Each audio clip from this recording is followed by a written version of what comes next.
Salut mesdames et messieurs, je vous souhaite la bienvenue dans cette formation sur initiation en informatique et utilisation des Word. Alors notre centre, ça s'appelle CNDCI, qui veut dire Centre numérique de développement des compétences informatiques. Dans cette formation, vous allez apprendre des notions directes qui vont vous aider dans la vie professionnelle. Que vous soyez débutant ou que vous ayez un niveau avancé, sachez que cette formation est faite pour vous car nous allons passer de notions de plus en plus initiales vers les notions de plus en plus avancées. Vous allez explorer des fonctions avancées de l'ordinateur pour vous permettre d'être productif dans vos projets personnels ou au travail. Je m'appelle Michel Elako, je suis le fondateur du groupe Elako Sarl, de l'ONG OREDES et du centre CNDCI. Je personnellement accompagnais plus de 7500 étudiants à travers l'Afrique depuis 2020 dans les divers domaines informatiques, en programmation web, en programmation mobile, en programmation desktop, en bureautique, bref, dans les divers domaines. Et je suis très ravi d'être votre formateur aujourd'hui. Alors, voici les avantages de notre formation. Premièrement, la formation est basée sur la pratique avec des leçons vidéo que vous allez suivre et pratiquer directement à votre tour si vous avez un ordinateur. Vous allez avoir la possibilité de télécharger ces leçons pour pouvoir suivre à n'importe quel moment sans connexion Internet. Et vous n'avez besoin que de 50 minutes par jour pour finir votre formation dans 14 jours. Ça veut dire que si vous travaillez au moins plus de 50 minutes par jour, vous pouvez finir la formation avant 14 jours. Alors, à la fin de la formation, vous allez faire les tests d'évaluation des compétences pour obtenir votre certificat. Et vous serez accompagné de manière personnalisée avec les formateurs par WhatsApp. Ça veut dire que vous allez suivre la formation à votre rythme, à la maison, au travail, au bureau. Donc, et lorsque vous aurez des questions ou des difficultés, vous nous contactez par WhatsApp. On se fera un plaisir de vous accompagner, de vous aider et de vous assister.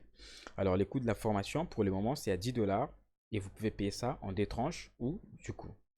Et dans cette formation, sachez qu'il y a 20% de théorie et 80% de la partie pratique. Alors, l'objectif est que vous soyez en mesure d'utiliser l'ordinateur en toute aisance pour des fins professionnelles ou personnelles et que vous soyez en mesure de vous servir des logiciels Microsoft Word de manière efficace et professionnelle. Ceci étant dit, nous avons terminé avec notre introduction. Commençons au début. L'ordinateur que vous êtes sur le point d'apprendre a généralement deux grandes parties. Il y a la partie matérielle et la partie intelligente. La partie matérielle, on l'appelle en anglais hardware et la partie intelligente, on l'appelle software.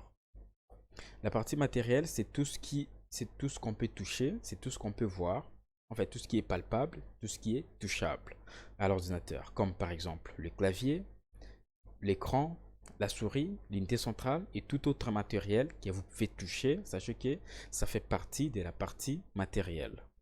Et la partie intelligente, elle, c'est la partie rationnelle. Elle correspond aux applications, aux logiciels qui se trouvent à l'ordinateur.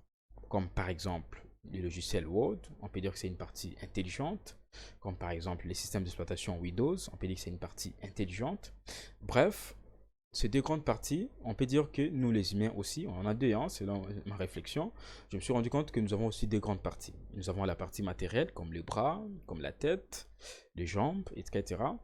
Et qu'on peut toucher, qu'on peut voir. Et la partie intelligente, comme la pensée, le raisonnement, comme la sagesse. Ce sont des parties intelligentes qu'on ne peut pas toucher, mais qui travaillent pour nous. Vous voyez? Donc c'est la même analogie. J'espère que ces concepts, ça va vous aider à comprendre ces deux grandes parties de l'ordinateur. Alors, passons maintenant au périphérique. Le périphérique, ce qu'on appelle en anglais également le device. Un périphérique, c'est un matériel informatique qui vient se relier à un ordinateur. Par exemple, l'imprimante, vous voyez, les claviers, la souris, les manettes. En fait, tout matériel que vous pouvez brancher ou connecter à l'ordinateur, sachez que c'est un périphérique. Même votre téléphone, lorsque vous le connectez à l'ordinateur, en ce moment-là, il devient un périphérique. Alors, les périphériques en question, on les a catégorisés en trois. Il y a les périphériques d'entrée, il y a les périphériques des sorties et les périphériques d'entrée-sortie. Alors, ces périphériques, commençons aux périphériques d'entrée. Ce sont des matériels qui nous permettent de faire entrer les informations ou les données à l'ordinateur. Alors, quand je parle des données ou informations, sachez que je fais allusion soit au texte, hein, aux lettres, donc le texte, soit aux images, aux vidéos, les sons, les musiques. En fait, tout ça, on les appelle en informatique les données ou les informations. Vous voyez? Voilà. Donc, les périphériques d'entrée, ça nous permet de faire entrer les informations à l'ordinateur. Admettons que j'ai une lettre que je vais saisir, que je vais faire entrer à l'ordinateur. Alors, je vais devoir me servir du clavier, qui est un périphérique d'entrée, pour me permettre de taper des lettres, pour pouvoir les faire entrer à l'ordinateur. Alors, nous avons également le périphérique d'entrée-sortie qui joue deux rôles. Donc, ça permet en même temps de faire entrer les informations à l'ordinateur et en même temps, ça peut également aider à faire sortir les informations de l'ordinateur vers l'extérieur. Admettons que vous avez une clé USB qui a vos musiques, par exemple. Vous pouvez soit copier ces musiques-là qui se trouvent dans votre clé USB vers l'ordinateur, tout comme vous pouvez copier également des musiques qui se trouvent à l'ordinateur vers votre clé USB. En ce moment-là, il joue deux rôles, donc il est le périphérique d'entrée et sortie.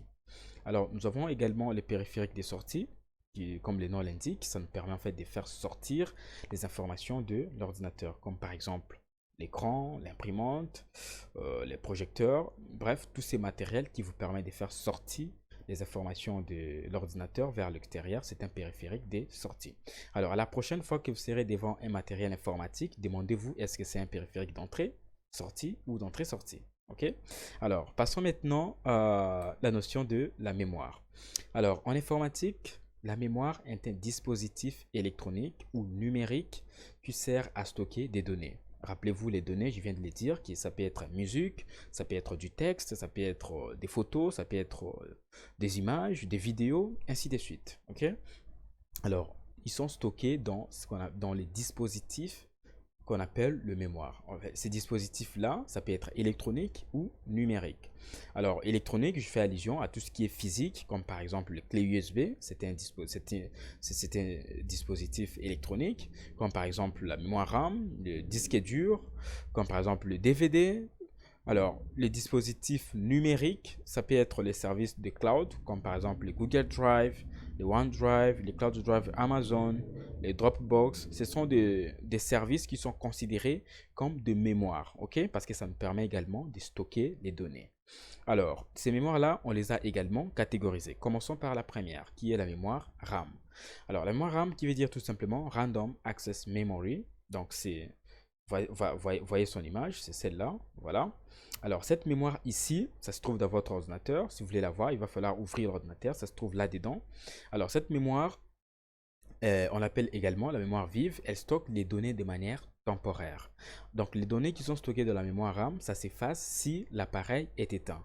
Ça veut dire que si par exemple vous êtes en train de suivre une vidéo sur YouTube, alors dites-vous que cette vidéo-là, au moment où vous êtes en train de la suivre, elle est stockée de la mémoire RAM de votre ordinateur ou téléphone. Parce que aussitôt que vous quittez YouTube, vous allez voir que la vidéo n'est plus dans votre téléphone ou ordinateur. Pour pouvoir la visualiser encore, il va falloir rentrer dans YouTube. Vous voyez? Donc, la mémoire RAM vous aide à stocker de manière temporaire la vidéo que vous êtes en train de suivre sur YouTube. Vous voyez? Donc, c'est le même cas dans beaucoup d'autres circonstances. Par exemple, quand vous faites la recherche sur Internet, vous voyez, les informations que vous tapez, vous voyez, vous n'allez pas c'est stocké de manière temporaire et c'est que le moteur de recherche vous renvoie, ça s'affiche de manière temporaire, ça s'affiche, ok, c'est stocké de manière temporaire dans votre mémoire RAM. Aussitôt que vous quittez ou que votre téléphone est éteint, toutes ces informations ne sont plus, à moins que vous l'ayez copié ou téléchargé, copié dans votre mémoire RAM que nous allons parler tout de suite. En gros, la première fonction de la mémoire RAM est de stocker de manière temporaire les données nécessaires au processeur afin d'exécuter un programme, comme par exemple ouvrir un fichier, effectuer un calcul, etc. Alors, plus la mémoire RAM est importante, meilleures sont les performances de votre ordinateur. Ça veut dire que si vous voulez acheter un ordinateur, il faut regarder qui est de mémoire beaucoup plus élevée. Parce qu'un ordinateur qui a la mémoire RAM de 4 Go par exemple, ne va pas avoir la même performance qu'un ordinateur qui a la mémoire RAM de 8 Go. Dans cette vidéo même, je vais vous montrer également comment est-ce que vous pouvez vérifier la capacité de mémoire RAM, la capacité de mémoire RAM et la puissance des processeurs afin d'être sûr de l'ordinateur que vous allez acheter. Donc, je vais vous montrer ça toujours dans cette formation. Alors, je pense que c'est tout pour cette vidéo. Nous sommes arrangés pour faire en sorte que les vidéos ne puissent pas dépasser 10 minutes pour ne pas vous ennuyer et pour que celles ne puissent pas trop peser parce que ce sont des vidéos que vous allez télécharger pour suivre sans connexion Internet. Alors, je vous souhaite de très bonnes choses. On se retrouve dans la vidéo